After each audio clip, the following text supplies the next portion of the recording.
আচ্ছা, southern ব্লটিংয়ের main যে আলোচনাটা, এটা আমাদের ইনিশিয়ালি মনে হইতে পারে যে আমাদের যে একটা ডিএনএ পার্টিকেল আছে, এই ডিএনএ পার্টিকেলটাকে জাস্ট একটা জেল থেকে কোথায় নিয়ে যাইতে হবে, একটা মেমব্রেনে নিয়ে যাইতে হবে। সেই মেমব্রেনটা কি হইতে পারে? হইতে পারে নাইট্রোসেলুলোজ বা নাইলন মেমব্রেন, নাইট্রোসেলুলোজ বা নাইলন মেমব্রেন। সো জেল থেকে জাস্ট মেমব্রেনে নিয়ে যাওয়া, বিষয়টা আসলে এতটুকুই সীমাবদ্ধ না, যদিও সাউদার্ন ব্লটিংয়ের ইনিশিয়াল পার্টে এতটুকু বলা হয়। সো আমরা দেখব যে অ্যাকচুয়ালি সাউদার্ন ব্লটিংয়ের কাজটা কী। সো আমরা যদি সাউদার্ন ব্লটিংয়ের অ্যাকচুয়াল কাজে যাই, তাহলে ফার্স্ট আমাদের মাথায় রাখতে হবে, ধরে নেই যে সাইমোসেফালাস এসপি নামে একটা অর্গানিজম আছে। এই অর্গানিজমের মধ্যে আমাদের ধরলাম যে এই অর্গানিজমের আমাদের পুরা জিনোমিক পার্টিকেলটা আছে, পুরা জিনোমিক ডিএনএটা আছে। এখন আমরা দেখতে চাই যে এই সাইমোসেফালাস অর্গানিজমটার মধ্যে হিট শক প্রোটিনটা আছে কি নাই। HSP70 হিট শক প্রোটিন। হিট শক প্রোটিনটার কাজ কি? এখন যদি সে অনেক বেশি টেম্পারেচারের মধ্যে থাকে বা কেমিক্যালে থাকে বা টক্সিনে থাকে, তখন সে নিজেকে আসলে স্টেবল রাখতে পারে কি না, বা তার কোষ টিস্যু এগুলা স্টেবল থাকে কি না, এটা হচ্ছে এই টাইপ জিন। এখন এই জিনটা হচ্ছে সাইমোসেফালাসে আছে কি না, জাস্ট এইটা আমরা দেখার জন্যই মূলত ব্লোটিং ইউজ করি। এখন সেটা সাউদার্ন ব্লোটিং, কারণ আমরা যদি জিন বিবেচনা করি, এটা অ্যাকচুয়ালি আসলে জিন। এই জিনটা এর জেনোমিক ডিএনএতে আছে কি না, তার মানে আমরা যদি এই জিনটা জানি, এই জিনের জন্য অবশ্যই আমরা এইটাকে কোড করার জন্য ডিএনএটা জানবো। এই ডিএনএটার আমরা কমপ্লিমেন্টারি ডিএনএও জানি। তাহলে এই মানে এটা একটা এক্সাম্পল ধরে নিলাম যে আমরা কাজটা কিভাবে করব। তো আমরা সাইমোসেফালাসের মধ্যে, সাইমোসেফালাসের ফুল জেনোমিক ডিএনএটা আছে। এখন তার মধ্যে হিট শক যে প্রোটিনটা, এটা আছে কি না, এটা জাস্ট দেখব। কিভাবে দেখব সেটা আমরা এখন চলেন দেখি। এখন ধরলাম আমরা সাইমোসেফালাসের একটা ডিএনএ নিলাম। ডিএনএটা এরকমভাবে আছে ডিএনএটা। এখন এই ডিএনএটার মধ্যে কোনো একটা জায়গায় উক্ত জিনটা থাকতে পারে, আমাদের যে কাঙ্ক্ষিত জিনটা। আমরা কিন্তু জানি না যে আছে কি নাই, আমরা কিন্তু জানি না এখনও। সো আমাদের এইটা জানার জন্য কি করতে হবে, আমরা এখন স্টেপগুলো ওয়ান বাই ওয়ান লিখব। ফার্স্ট যে আমাদের কাজটা করতে হবে, আমরা রেস্ট্রিকশন এনজাইম দিয়ে এই যে ডিএনএটার পার্টগুলো ফ্র্যাগমেন্ট করব, যাতে আমাদের ছোট ছোট হয়। সো নিশ্চয়ই এরকম অনেকগুলো হইতে থাকবে। সো এই যে আমাদের একটা কী পাইলাম, আমরা ফ্র্যাগমেন্ট পাইলাম কি দ্বারা? রেস্ট্রিকশন এনজাইম দ্বারা।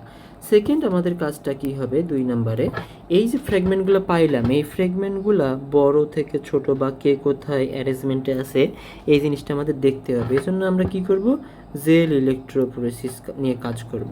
জেল ইলেকট্রোফোরেসিস, এখন জেল ইলেকট্রোফোরেসিস হিসেবে আমরা কি নিতে পারি, 11 জেল নিতে পারি, এটাতে কোনো সমস্যা নেই। 11 জেল নিলে দেখা যাবে আমাদের এটা একটা অ্যারেঞ্জমেন্টে আসছে, অ্যাডেনিন গুয়ানিন সাইটোসিন থায়ামিন, এটা নিয়ে দেখা যাবে এরকম একটা অ্যারেঞ্জমেন্ট চলে আসছে। সো এই যে অ্যারেঞ্জমেন্টটা যে আসলো, তাহলে তো আমরা এখান থেকেই আমাদের কাঙ্ক্ষিত জিনটা আছে কিনা এটা তো ডিটেক্ট করতে পারি, কিন্তু না, এটা আসলে করা যায় না, কারণ যে 11 জেল বা জেলের মধ্যে এই কাজটা করা যায় না। তা এখন হচ্ছে এই সাউদার্ন ব্লটিংয়ের কাজটা 3 নম্বরে। আমরা এই জেলটা থেকে কি করব, এই জেলটা থেকে যে ডিএনএ পার্টিকেলটা আছে, এই ডিএনএ পার্টিকেলটাকে আমরা জাস্ট মেমব্রেনে নিলাম। সো মেমব্রেনে নেওয়া হইলে আমাদের দেন কাজ কি, কারণ মেমব্রেনে নেওয়া হইলে আমাদের কাজটা হচ্ছে যে আমরা এই উক্ত মেমব্রেনে নেওয়ার পর নিশ্চয়ই ডিএনএগুলো অনেক সুন্দরভাবে থাকবে। এখন ধরলাম এভাবে ডিএনএগুলো সুন্দরভাবে আছে, একটা নতুন একটা মেমব্রেনে চলে আসলো। এখন এইটার সাথে আমরা প্রোব অ্যাড করব। কি প্রোব অ্যাড করব, আমাদের যে কাঙ্ক্ষিত যে জিনটা আছে, এই জিনটা, এই কাঙ্ক্ষিত যে জিনটা, এইটার হচ্ছে আমরা কমপ্লিমেন্টারি যে ডিএনএ সেইটা প্রোব হিসেবে অ্যাড করব। এখন যদি এখানে উক্ত কাঙ্ক্ষিত জিনটা থেকে থাকে, তাহলে সে প্রোবের সাথে অবশ্যই কী করবে, বাইন্ড করবে। তখন বাইন্ড করলে দেখা যাবে জিনিসটা কি হয়েছে, এরকম ছিল অনেকগুলা। মানে পূর্বেরটা বাইন্ড করার পর দেখা যাবে আমাদের যে কাঙ্ক্ষিত যে প্রোবটাতে এরকমভাবে বাইন্ড করছে। আর প্রোবের সাথে আমরা অবশ্যই কী দেবো, একটা লেভেল, ডিটেক্টর লেভেল দিয়ে দিলাম, যেন আমরা বুঝতে পারি যে এই জায়গাটা আসলে বাইন্ড করছে।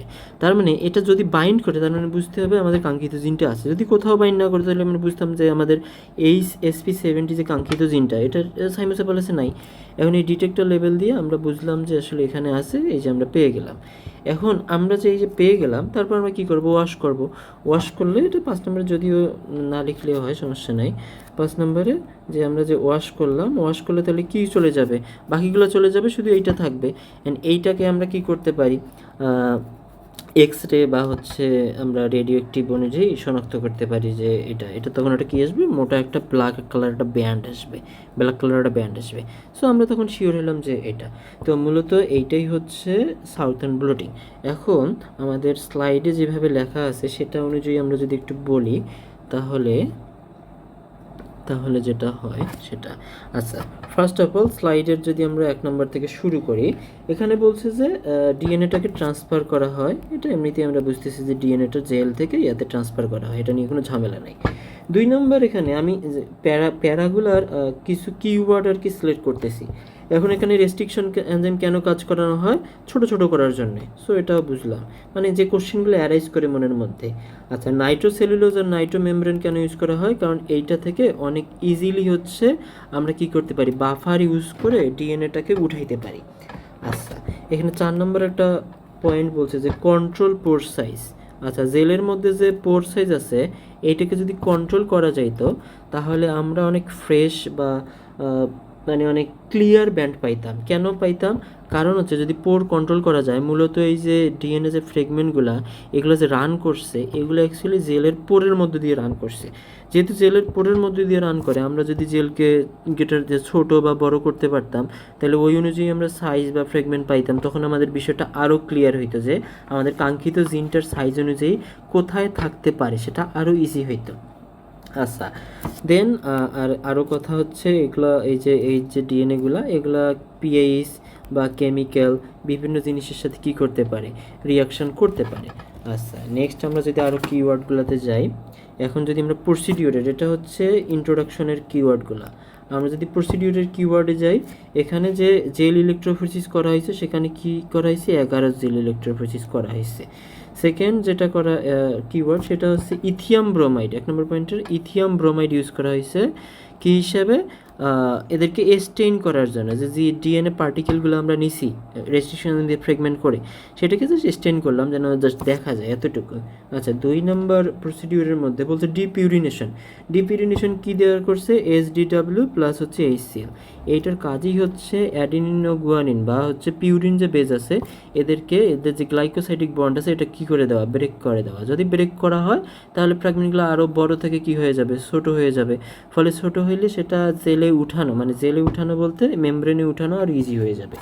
আচ্ছা, 3 নম্বর প্রসিডিউর ডিনেচুরেশন মানে হচ্ছে খুব সহজ কথা, ডাবল স্ট্যান্ড ছিল আগে ডিএনএ, এখন সিঙ্গেল স্ট্যান্ড করা। কারণ আমরা যদি সিঙ্গেল স্ট্যান্ড না করি তাহলে তো এখানে আমরা যে প্রোবটা ইউজ করব সেই প্রোব বা প্রাইমার সেটা তো এসে বাইন্ড করতেছে না, তাহলে এই কারণে ডিনেচুরেশন মানেই হচ্ছে করা, মানে ডাবল স্ট্যান্ডকে সিঙ্গেল স্ট্যান্ড করা।